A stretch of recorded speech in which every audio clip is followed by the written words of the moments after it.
Tracy with Watch Kansas, and today we're up here in Lansing with David French. David French, I understand that you are a incumbent and you're running for election. Why don't you go ahead and tell us a little bit about yourself?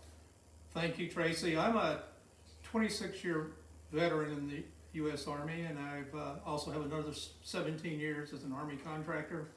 So I spent most of my life supporting our country, supporting our Army and our defenses. 2 years ago, I decided that I needed to do this, run for this office to support my state. Our state is just, to me, overtaxed, way too many taxes. We got too many businesses in Kansas having to leave the state because of the high taxes. And so my goal was to go to Topeka, try to reduce our taxes, reduce our wasteful spending in Topeka. And I think I've done a pretty good job so far, and I'd like to go back and do that again. Excellent. I want to thank you for your service. That's a lot of time serving. Thank you. And I have noticed that people that spend their time in the military, whether it's a short time or a long time, tend to try to find somebody to continue to serve outside of that. So And that was my concept, yes. Yes. Continue to serve. If I'm not serving my country, I want to serve my state and my community by serving the 40th District. Excellent. I appreciate that. Now, from my understanding, one of the big hot topics in the legislature this last term, and will be again upcoming, is Medicaid expansion. I'm hearing so many things from so many different sides. I think I've got a fairly good grasp at it, but can you explain to me and to Kansas what exactly is Medicaid expansion and who would it help and who would it hurt? Because I think people are a little bit confused by that. I know they are, and I think it's been done purposely by the media to support this concept that the expansion of our Medicaid program would be a panacea for all of the state's healthcare issues, as well as other issues. We already have a Medicaid program in the state. It supports the disabled, the women that are pregnant, children, those that really don't have any other way to get health care, Okay. which I support. I'm not big into national health care, but there are certain people that need the help. And I believe that Medicaid will do that. What Medicaid expansion does is bring in about 150,000 able-bodied people Wow. that can work, that can get their own insurance. In fact, about a third of them already have commercial health care through employment. Now, I was told this would also help out-of-state families who send their kids to college in Kansas. Is that they could potentially end up on this as opposed to someone that's indigent? They can do that. It can also be, they can include illegal immigrants into the state. It's a way to bring on more people onto government health care, which I am against. I don't believe government is the solution to health care.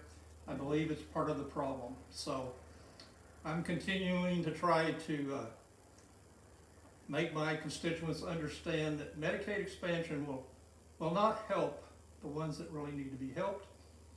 One of the big lies that the Democrats push is the fact that Medicaid expansion would save our rural hospitals. That is just not true.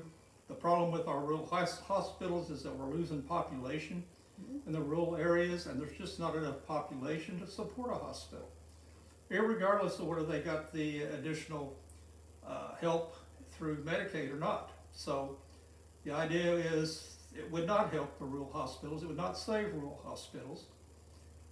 The only thing that's going to save rural hospitals is more people living in those areas. Otherwise, there's just not going to be that capability available to the rural community. So we've got to find other ways to provide health care to those out there in the rural areas. So that's more of a community issue than Absolutely. And the hospitals have to make a profit. We just lost the hospital here in Leavenworth. I know, I was shocked by that. And it wasn't anything, it was long before COVID hit, but they were hurting. They were already shutting parts of the hospital down. And the reason was there just weren't enough people to make it profitable. So the idea was that we just we've got to provide enough people for a hospital to make a profit. Otherwise, they're gonna go broke anyway. Sure. The other thing about Medicaid expansion is they keep saying it's gonna bring in all this federal money. Well, only 90% of the program is done by the federal government. That was my next question. What's it gonna cost Kansas? 10% of it has to be paid by the Kansas taxpayers. That's, to begin with, first year, when they add this 150,000 on, it's gonna cost us at least $60 million. And Kansas is already hurting because of Absolutely. COVID this year. Absolutely. Where are we gonna get another $160,000? Absolutely. We have already lost in revenue over $1 billion this year. And so we've gotta find a place to get that money somewhere. We don't need to be adding on an extra $60 million in entitlements. So we've gotta somehow, we don't need to be doing Medicaid expansion before the COVID, but especially now, Medicaid expansion will bankrupt this state. Many of the states that have done this are now in financial trouble because you may start with like a $60 million price tag on this. Every year more people get added on to it, and eventually you're into hundreds of millions of dollars every year that is required to keep the program going. And then you also have the problem if the federal government, they keep rolling out money, making money, but eventually they're gonna have to pull back also. And if they're part of this, the 90% that they're paying now, they decide, no, we can't afford that anymore, we're only gonna pay 80%.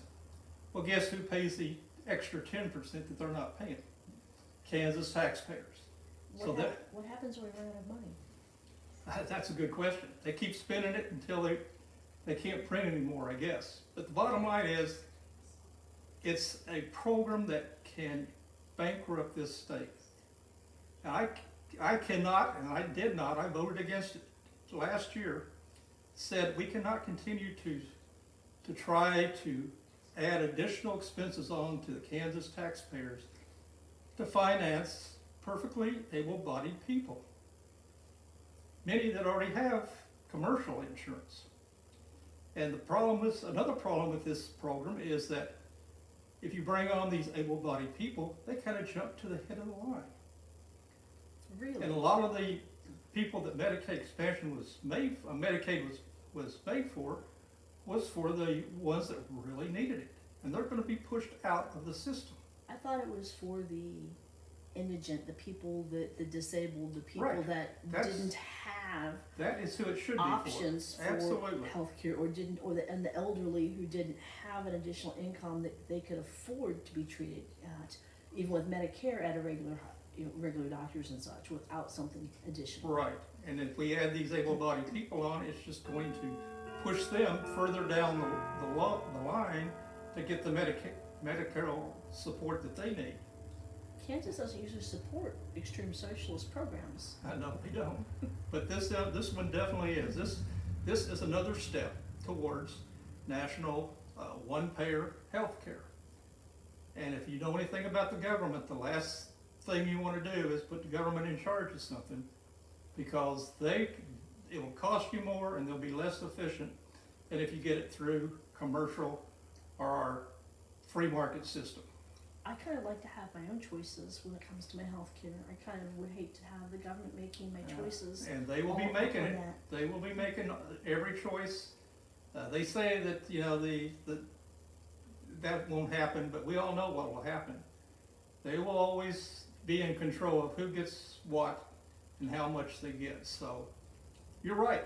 I want to be in charge of my own health care. I don't want the government doing it. So to me, Medicaid expansion is just wrong for the state. We're asking for trouble if we get it. And after the COVID thing, it is just totally the wrong thing to do, because we're already in trouble with the budget next year.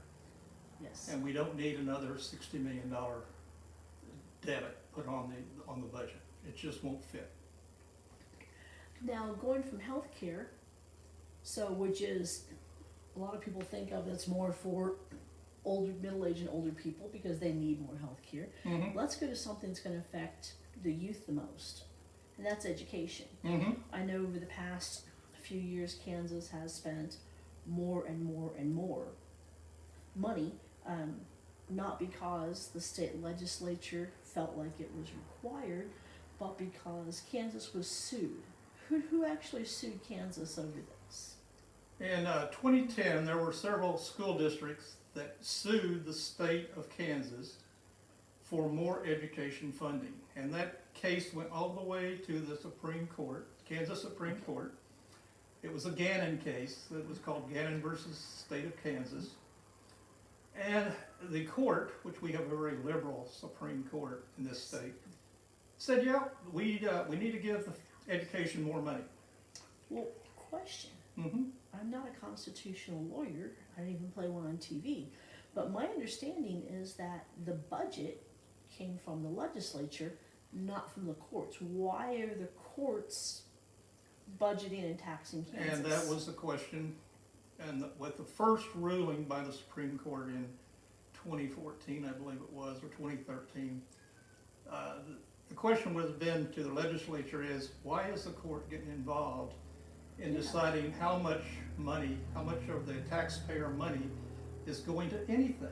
That is the legislature's responsibility, not the judicial system. I thought that was one of the things I was voting for when I voted for my legislatures. I mean, the legislature is the elected body that represents the people. Yes. The judges do not represent the people. Aren't they appointed? They are appointed by the governor. So we're being taxed by people we never voted for? That is true. Wow. That is true. So, Did you hear that, Kansas?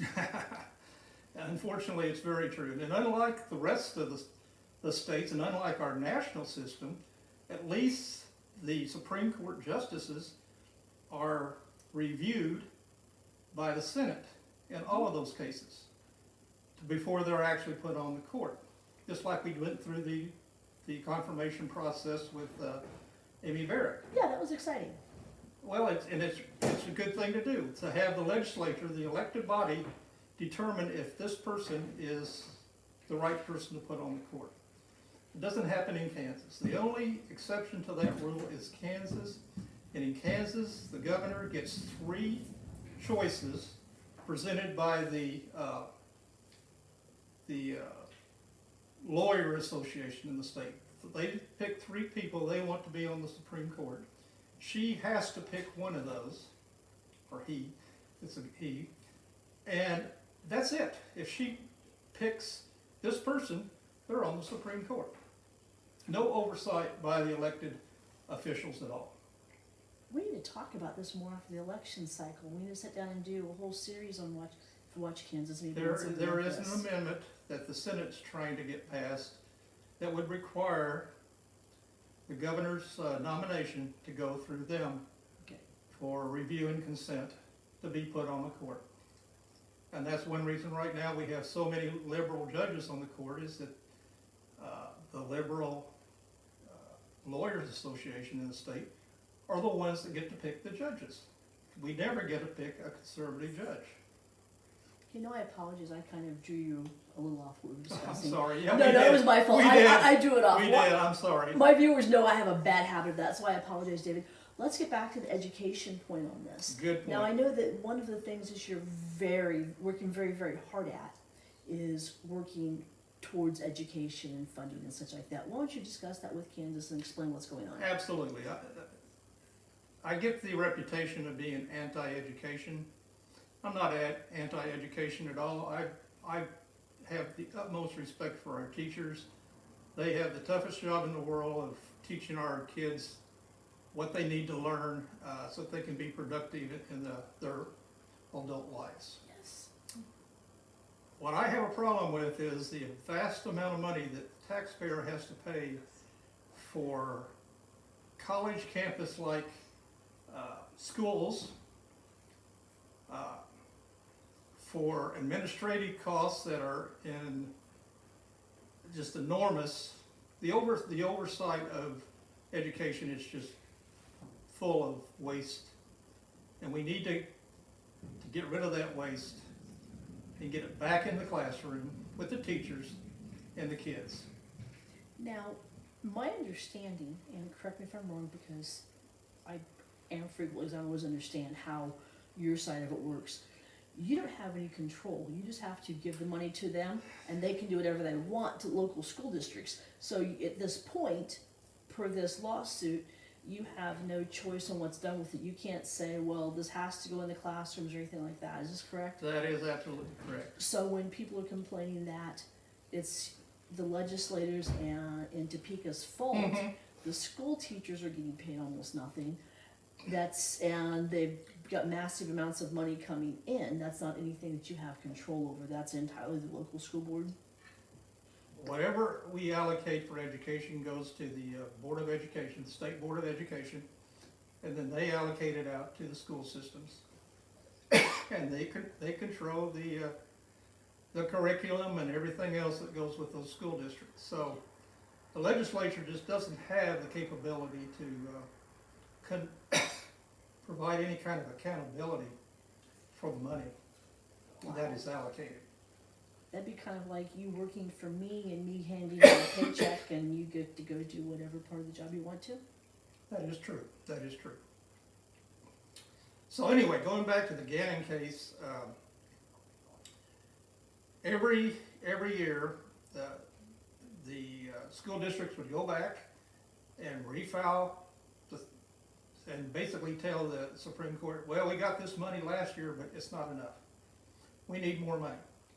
So the legislature would provide the extra money, what I call a ransom, because in reality, they didn't have to. Yeah. It's not the judicial system's responsibility to tell us how to spend the taxpayer money. But the legislature kept doing it year after year. 2018, school district said, okay, if you pay us this much money extra, then we can, we'll quit asking for more.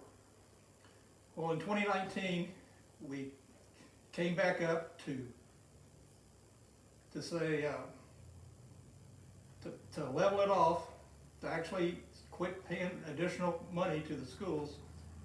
And at that point in time, the schools districts came back to the court and said, yeah, the amount of money they paid us last year is enough, but it doesn't include inflation. We need another $360 million. That's a lot of money. How many zeros is that? That's plenty of money. Yes, $360 million extra for that inflation that they say that we didn't pay. So it came up last year that we had the choice of either paying the $360 million or finally saying no more. It's time for the legislature to determine how much money goes to schools, not for the Supreme Court. Yes. What came out of it was a bill that would allow $90 million a year for 4 years to be paid into the education system to continue to pay this ransom. And so last year when that vote came up, I said, nope. I came here with the idea that we had to stop this, that the legislature has a responsibility. They need to step up and do that responsibility and not bow down to the courts and these school districts. Well, so we went ahead and paid the $90 million. It's going on for the next 2 years. We've already paid 2 years on it. So hopefully that's it. But the Gannon case is still open. The court did not close the case, and the school districts can come back and ask for more money. So it's not a money problem. 62% of our state budget goes to education. Wow. 62%. I knew it was over 50. I did not realize it was 62%. You add on the other 27, 28% of entitlements that are required to be put in the budget. That leaves 10% of our budget for everything else the state does. That includes our roads, our highway patrol, our paying for the people in Topeka that run all this. Wow. Mental health, foster care, all those critical things that the state needs to be involved in and doing, have to divide that 10% up between them. Is that part of the reason we're having so much trouble with our foster care Yeah, system? absolutely. The important things like public safety, our corrections system was in crisis mode 2 years ago when I came to Topeka. They were already almost 100 beds, 100 prisoners, bed space over their limit. Wow, this So- was something I wasn't aware of, so Kansas. Well, I sure wasn't. Kansas, listen close. Luckily Dan's got for more me, information I'm than I on have the- than some of the others. I'm on the corrections committee in the House, and it hit me with like a sledgehammer when I saw the crisis that our corrections was in. They just weren't getting the money, or they weren't getting the help to find a way to keep this crisis becoming. We had riots in a lot of our prisons. Now, I was aware we had some. 2018, 2019, the prisoners were just stacked on top of each other. They weren't being treated humanely, so we had to do something. So we did, the legislature did a lot in the way of providing additional funding for corrections. We could do that. The last two budgets that the governor submitted to us were the largest spending budgets in the state's history. Where do we get the money? Well, 2017, the legislature, along with my opponent 2 years ago, passed the largest tax increase in the state's history. I'm massively overtaxed already. Oh, yeah. I can barely afford to keep my house with all the taxes on it. Well, this was a big increase. People may not have seen it because it comes out of the deductions every paycheck. But in reality, it was the largest tax increase in the state's history. And it did. It provided all kinds of additional money. We had $1 billion starting in 2019 over what we needed. That should be good. It was good. But the governor just put all this additional funding in. And we also saw a chance with that additional money to actually catch up on some things that had not been paid. Capers had been robbed for several years. Why don't you explain to Kansas what Capers is? I'm sorry, Capers is the Kansas government employees pension system. Okay. And so it's like one of those accounts that's in the future. So it's easy to steal from because you don't have to pay anything this year for it necessarily. You can take money out of the future. Now, I think one thing there's a confusion is that this is simply something that's given to the employees. Isn't this something there's also money taken out of their paychecks for? Oh yeah, it's just like Social Security. Right, so this is taken out of their paychecks each month, so that way that's their money that they're putting towards their retirement. So this just isn't an entitlement program. Not only No. that, but most of these employees are making less in the public sector than they would in the private sector because they want the security of this pension. Is this correct? That is true. Okay, so that kind of explains a little bit more about it, because a lot of people think, well, I don't have a pension, why should you have one? And then always understand that you're paying for that, plus you're making less. The important thing is, it's just like Social Security. It's Yes. a nice big pot of money out there the government wants to get their hands on for other things. And that's what they did for 2 or 3 years. They went into Capers, took money out of that future payment system and to balance the budget. But we have to pay it back in a few years. Well, we should pay it back, and that's what the legislature has done the last 2 years. Because we had the extra money, Yeah. we actually put $365 million back into Capers to kind of make it viable again, because it was beginning to get so that future payouts were in question. That's kind of scary. So we basically saved Capers the last 2 years because we had the money to do so. We thought that was important. Yes. We also put money, like I said, into corrections because we had to do something with corrections. So we didn't actually help much with the budget. The governor came in with this $600 million over what we were going to receive last year budget. And we had the money, so some of her stuff we thought was a little out of line, but we cut some of it, but most of it was catching up. Sure. And if you're gonna get the extra money from the taxpayer, you need to try to make things right, and that's what we tried to do. Kind of like when I get a bonus at work on something, I always try to catch up because there's some bill that still needs to be paid. Yeah, and then, they robbed from KDOT, our road system, one of the best in the nation 3 or 4 years ago, starting to show a lot of signs of poor maintenance because they would rob KDOT too. It's very easy to just say, oh, we're not gonna pave that road this year.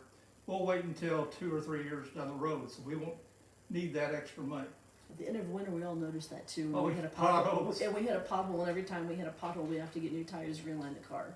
Absolutely. So that was the problem with the fact that we just couldn't let things like that go. We had to make sure that we caught up with a lot of these things that had not been paid, that the legislature had to take money from other places to balance the budget.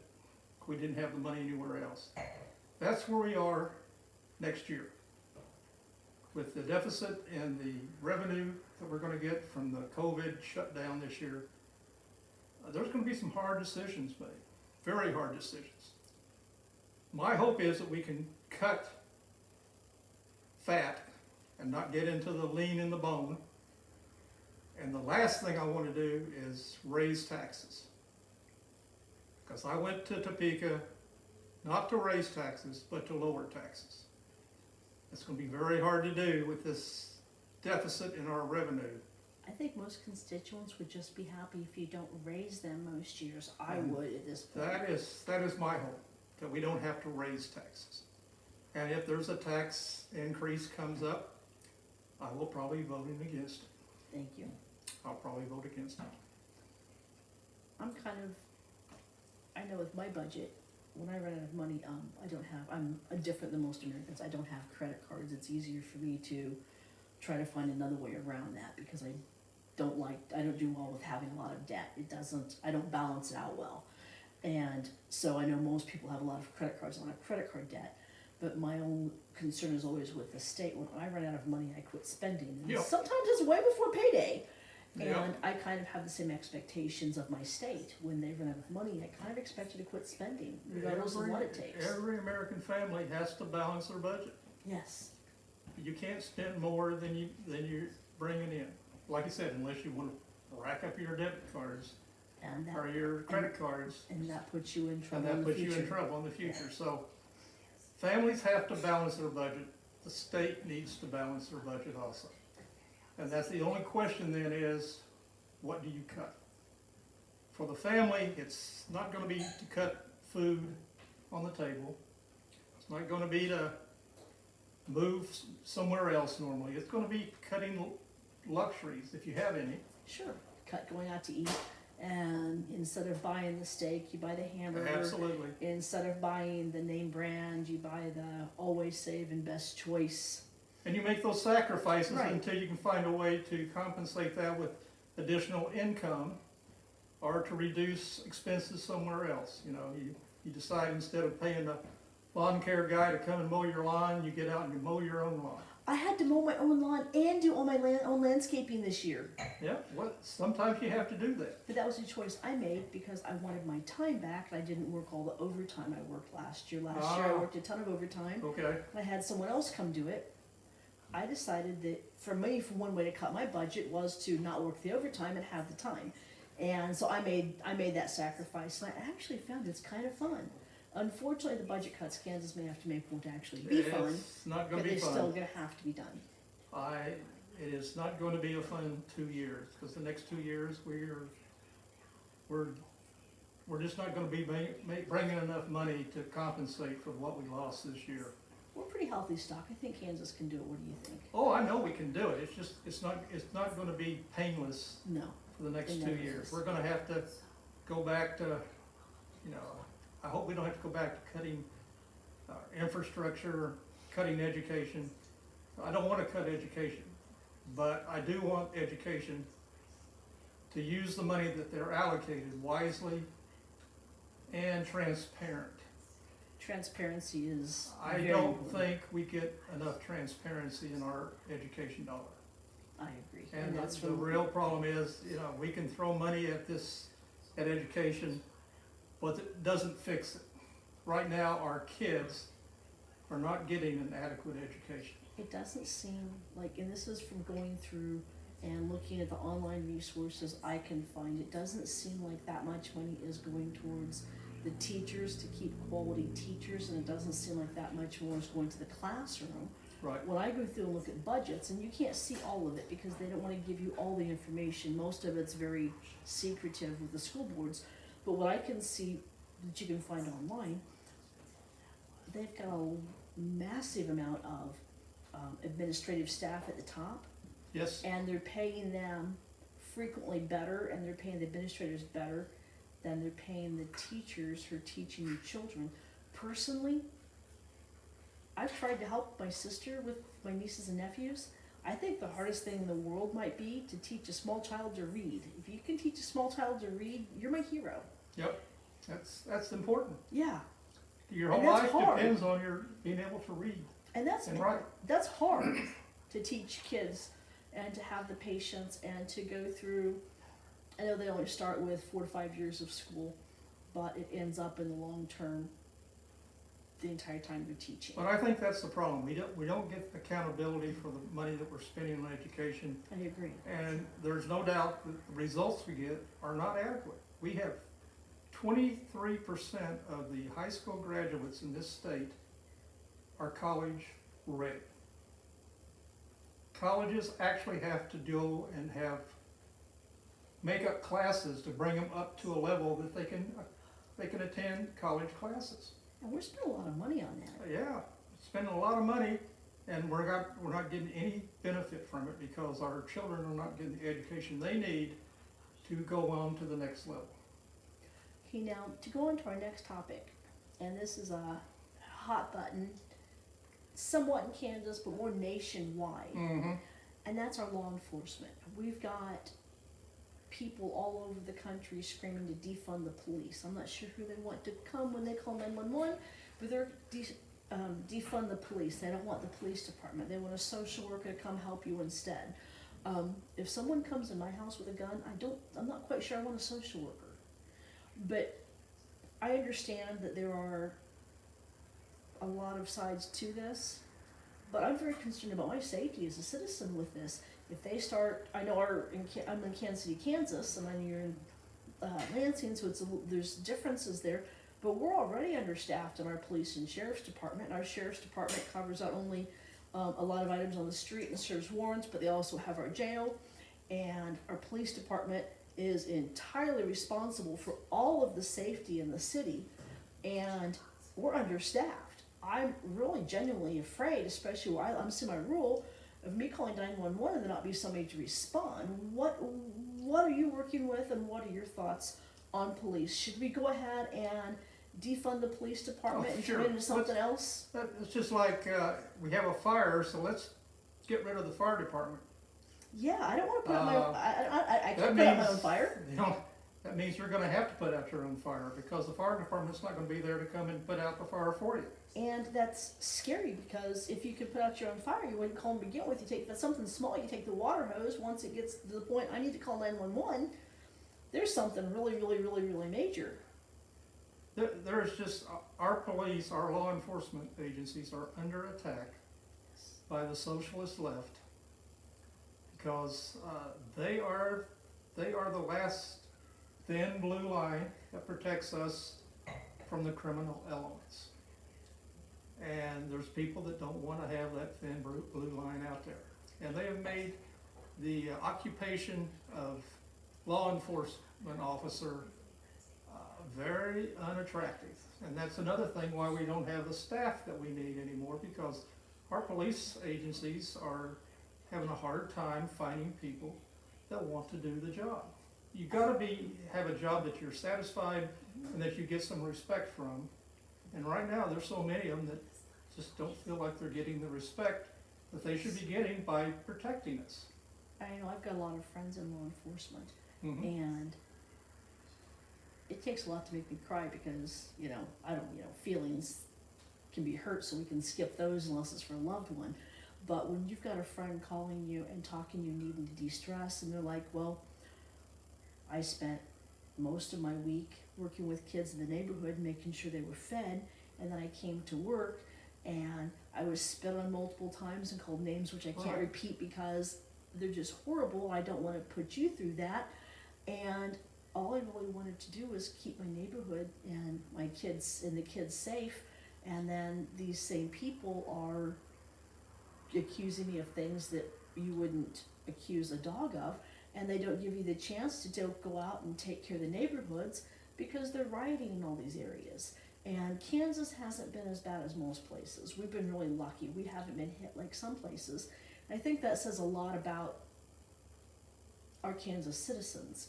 But we still have had some in some of our more liberal cities that they've allowed to come in and take over and camp and that sort of thing. But I know I want someone to call when I'm being attacked. I want someone to come. Well, we talk about the symbolism of fire, and that's kind of what we've had. Yeah. The riots, if that first riot would have been put down rapidly, there would not have been that many follow-on. I agree. Instead, it was accepted, placated, and actually encouraged by many of our leaders. And so it's become a way of life in a lot of the big cities. That if you don't like what's going on, you can just riot and loot at your heart's desire. Well, hang on, looting, we're getting something totally different, so it's okay if I go steal? I hope not. It breaks my heart when we were watching the TV last night and saw the looting in Philadelphia. Yeah. I mean, there is no excuse, I'm sorry, no excuse for people to be looting Walmart for any reason. Absolutely none, especially in an economy like we have. And I know that it's not as great as it was a few months ago, but we still have a very low unemployment rate from what we've had historically. There's jobs out there, there's help out there. Nobody needs that big screen TV. If they were, maybe breaking into the A&P or the Kroger's or the Thriftway or the Hy-Vee, I'd almost understand. This is why we have laws. Exactly. Because there's not anarchy. No. And we have to enforce those laws or we don't have a country. It's just that simple. We're a country of laws and they need to be enforced. And there is no excuse for anyone to be breaking into a store and stealing stuff just because they want free stuff. Now, with the cities that are defunding the police, Mm-hmm. from conversations I've had with a lot of law enforcement officers, their biggest fear is that when this happens, the people that are most at risk are the most vulnerable. Your elderly, because they're less likely to be able to defend themselves against young criminals. Single mothers, because they're trying to protect their small families. And women trying to walk the streets, men also, but generally women trying to walk the streets. These are going to be the people that are going to be the most hurt by not just defunding, but just cutting the police budgets. So there's not someone, when they know there's not someone to respond.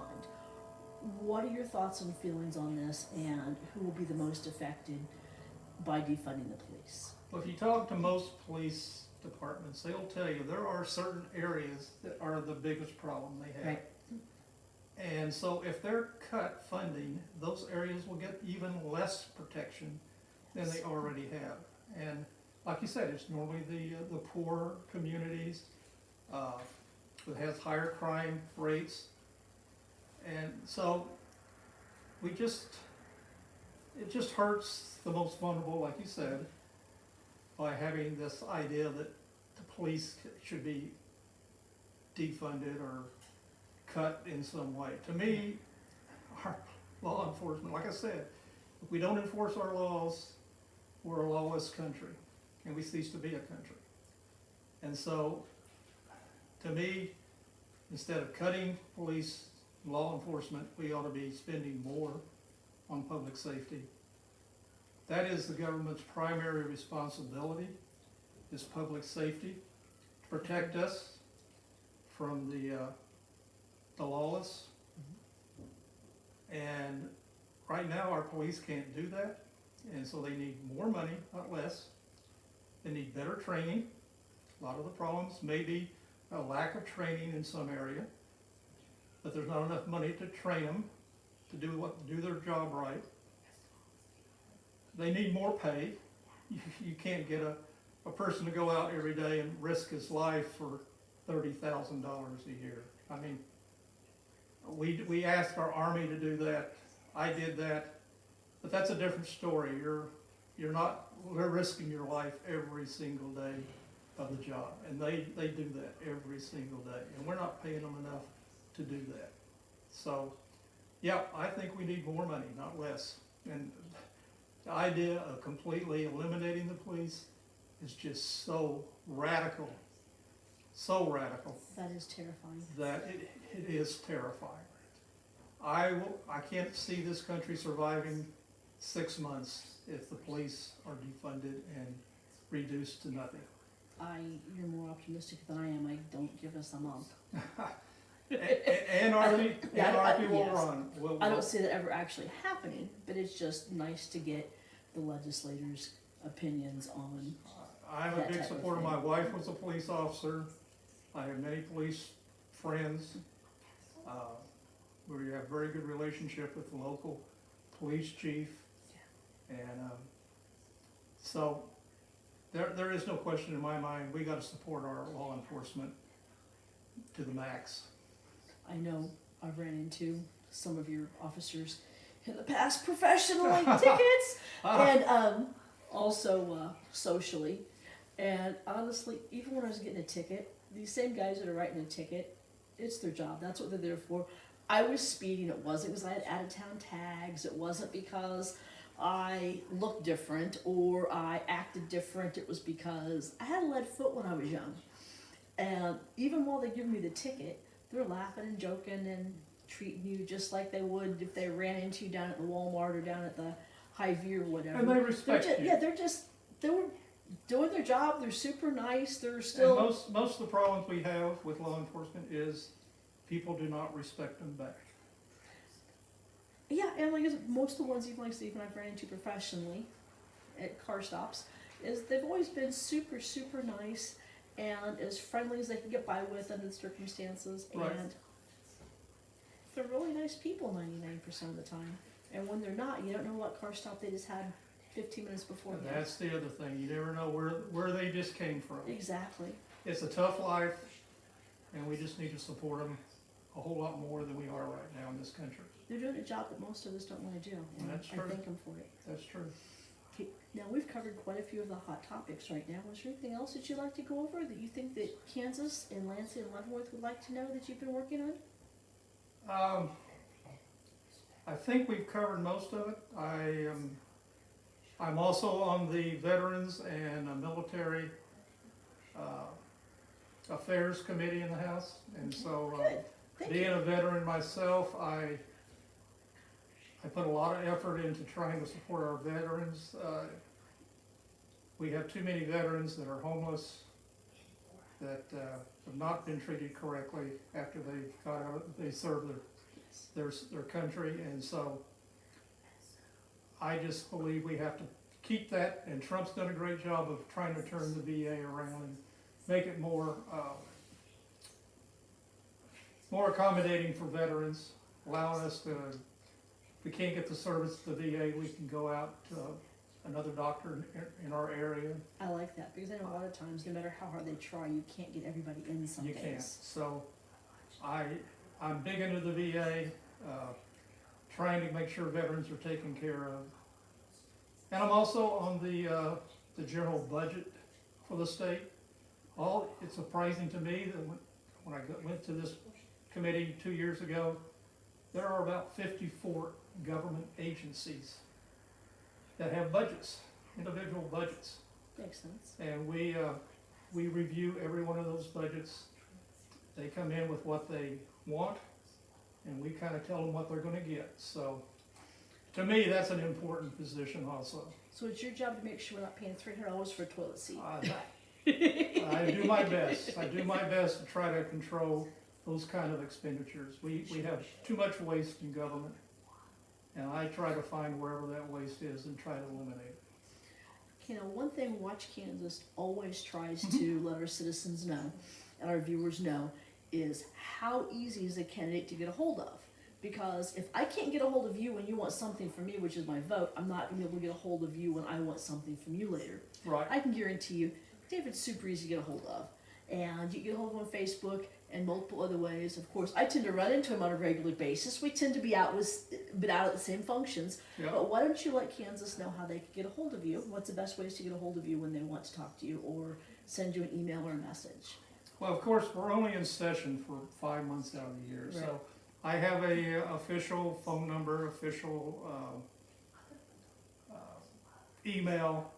I do monitor my official email daily, so you can always send it to that david.french@house.kansas.com, I believe. And that's that email that's right there below on the screen that you're seeing now. Oh, good, thank you. And so I monitor the email. I do not monitor the phone call. There's nobody. Sure.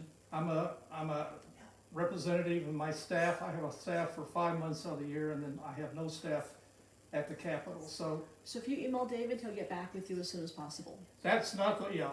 If you don't try to call me on that number, you will just get a long list of the mailbox is full. And if you are in the Lansing Leavenworth area, he's also frequently at a lot of the events around town. So if you haven't seen him at different events, you probably have been staying home. And again, I do have, more than welcome to call me at home, 913-707-5106. And my personal email is dwfrench4@gmail.com. So there's several ways you can get a hold of me, and I'm always available to my constituents. That's my job, to represent them in Topeka, whether they're Democrat, unaffiliated, or Republican. My job is to represent them and to help them with the bureaucracy of government. I can't always guarantee I will vote the way they want me to, but I will help them if I can get through the bureaucracy if they have a problem. And once again, I've never had a problem getting a hold of him. He's very easy to get a hold of, and he will always answer all your questions. He always answers mine when I talk to him. And I want to thank you, Tracy, for this Thank you, David. opportunity. We appreciate Watch Kansas. Would like to, after the election cycle, sit down and talk to you again about some different items. That would and, be great. have you help us explain what's going on in Topeka, because a lot of it we don't have the opportunity to have the insider's knowledge that you You don't. have, so we would I know. appreciate that. There's so much that goes on there. Yes. People have no idea. Trust me, they have no idea. Well, thank you very much. And this is Thank you. Tracy and David with Watch Kansas. Have a great day. Thank you much. Thank you.